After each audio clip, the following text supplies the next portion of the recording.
প্রথমে আমি ছাটি চিংড়িটা ভেজে তুলে নিলাম।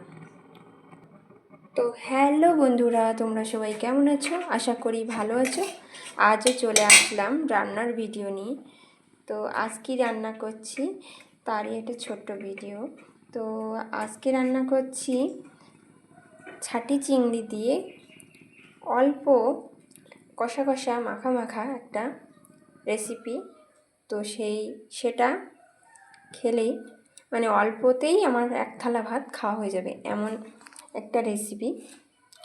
তো চলো, তার জন্য আমি দেখো পেঁয়াজ বড় বড় করে কেটে নিয়েছি, টমেটো কেটে নিয়েছি, আর রসুনকে 2 কুচি করে নিয়েছি। এবারে তেলে রসুন কুচি দিয়ে দেবো। তারপরে পেঁয়াজ কুচিগুলো দিয়ে দেবো। এতে আমি আরেকটু পরিমাণ তেল দিলাম। আর পেঁয়াজটা যখন ভাজা ভাজা হয়ে আসবে তখন আমি দিয়ে দেব টমেটো কুচি।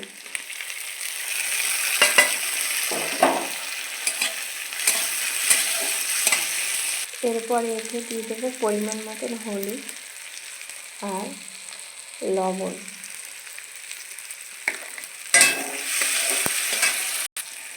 এরপরে দিয়ে দেবো ছাটি চিংড়ি বা চিংড়ি মাছের ভাজা, যাই হোক না কেন যে কোনো চিংড়ি মাছ দিয়ে দেবো। দিয়ে নাড়তে থাকবো। এরপরে দিয়ে দেবো পরিমাণ মতন লঙ্কা গুঁড়ো। একটু লঙ্কাটা বেশি দিতে হবে আর তেলের পরিমাণও বেশি রাখতে হবে, তবে এটা টেস্ট ভালো আসবে। আমার তো রান্না রেডি, এবার এটাকে নামিয়ে নেব। তো কার কার ভালো লাগলো ভিডিওটি অবশ্যই কমেন্টে জানিও। আর ভিডিওটি ভালো লাগলে লাইক কমেন্ট শেয়ার করো। ইউটিউব থেকে দেখলে অবশ্যই সাবস্ক্রাইব করে দিও, আর ফেসবুক থেকে দেখলে অবশ্যই ফলো করে দিও পরবর্তী ভিডিও পাওয়ার জন্য। আমার তো এটা দিয়ে এক থালা ভাত খাওয়া হয়ে যাবে। আমার